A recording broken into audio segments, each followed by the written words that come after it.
Hey everyone, today we are going to be talking about sales. And now that half of you have tried to run away, stay put. I promise I am not here to berate you. Why is sales important? It seems like a dumb question sometimes, but it's not.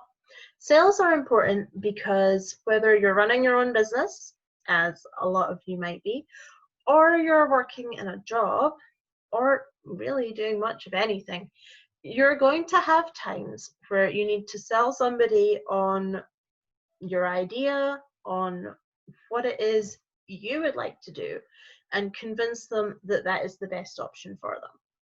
Call it sales, call it negotiating, call it storytelling, call it what you like. There are going to be times where you have to do that.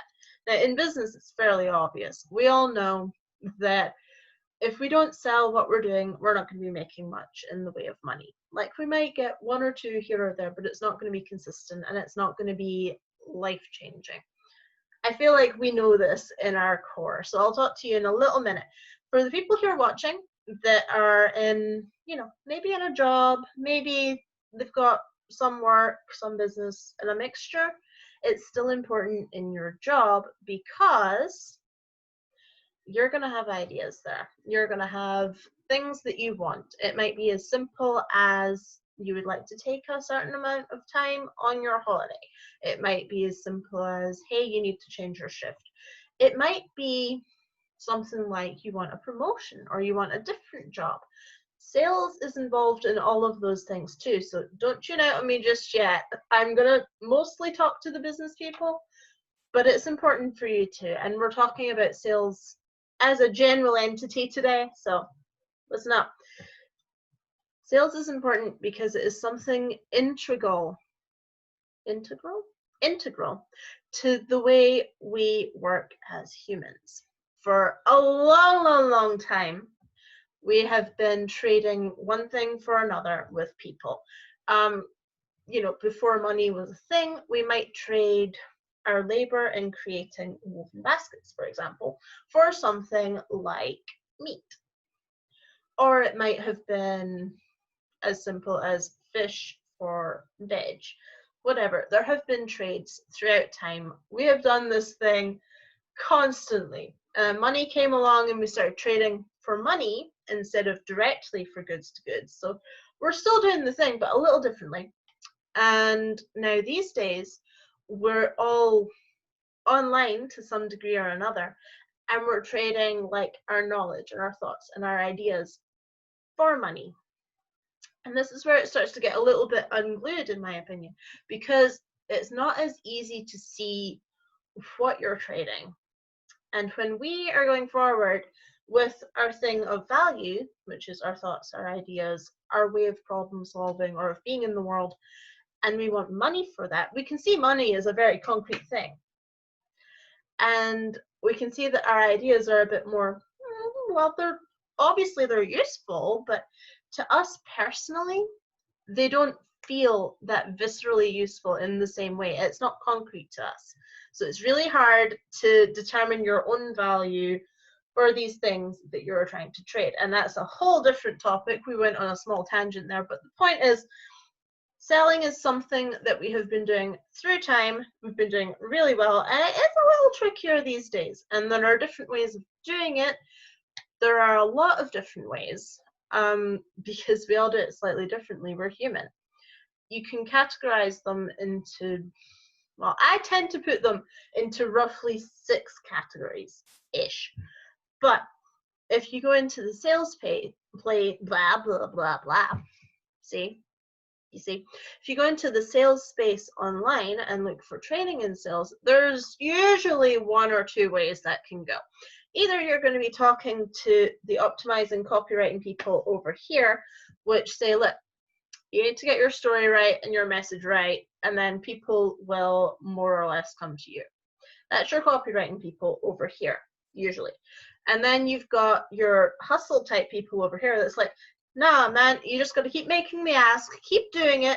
And if you do a certain amount of numbers each time and just keep hitting your numbers, you're going to hit your conversions and you're going to hit your sales.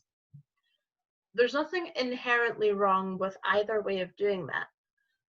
But if those are the only ways of selling that you know about, and you, person watching, happen to do sales differently, naturally, there's not a lot out there for you to learn from, and these can feel really quite icky and constrictive and gross, and like you're not going to want to do them. So, it's important to know that if those feel gross, that doesn't necessarily mean you hate sales itself. That means that you've not found a way of doing it that feels congruent to you as a person. It's still important to sell. Why is it important to sell? Well, because hoping and praying is pants. Like, there's this thing we do, especially as business owners, where if we've decided that we don't like to sell, and we don't like to have these awkward conversations, and we don't like the rejection of it, or either of the most common ways of doing it, and we don't like them, what we'll do instead, often, is we will do marketing instead. So we'll talk about our thing all over the place, all the time. We will say, hey, I'm doing this, and we'll add value, and we'll do all that stuff. We'll do everything except ask for the sell. So that's one way it can work. Another way we can do it is when we do get a client, we'll over deliver for this client. We'll be right there. We'll be amazing. We'll be always on. We'll be really accessible, and we'll do a fantastic job, and we'll hope that they refer us. Now, it's not that there's anything wrong with doing marketing or with doing a fantastic job and getting referrals. Those are both excellent things to do, but they're inconsistent if you're not also asking for the sale, which is the scary bit. But the hoping and praying and inconsistency, and just the waiting for someone else to come along and decide, hey, your thing is worth having, is utter bullshit. We all hate that, but we do it to ourselves. It sucks. But listen, we don't have to hate selling. We don't have to be stuck in one of these narrow modes of doing it where we are slowly grinding ourselves to dust to try and grit our teeth and bear it, or we are not avoiding it entirely and running off in the other direction. It doesn't have to be this way, and I'm going to tell you about that in future videos. We can talk a bit about what type of selling actually might fit you, and I talk about this all the time in my game sessions. In fact, you can't actually play any of my games unless you've gone through a character creation process with me, and in there I ask you some questions and we figure out who it is that you are most like in terms of selling. Whether that's, something a bit more straightforward like my chasm jumpers. Those are your grind out, do the numbers, keep going people. Or whether that's something a little trickier like your trinket curators, for example. They're the people where they'll cherry pick different methods of selling, but it has to feel right in their heart. There's a whole wide world of selling out there. We're going to talk about it, but don't be afraid of the whole of it if you've not found a way to do it that feels right to you yet. Selling is important. I'm not going to sugarcoat that. You're going to have to learn to sell. How you do that, how you approach it, and what makes the most sense to you is where the magic lives. So, we'll talk about that more in videos. If you liked this, hit like. Remember to subscribe so you'll actually see more when they come in.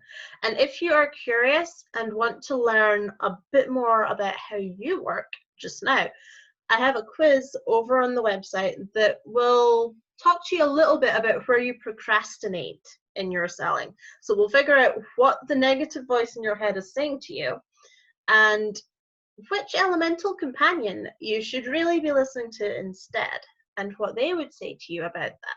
So if you're interested in that, the link is in the description down below. Again, like, subscribe if you're interested, and I will see you in the next video.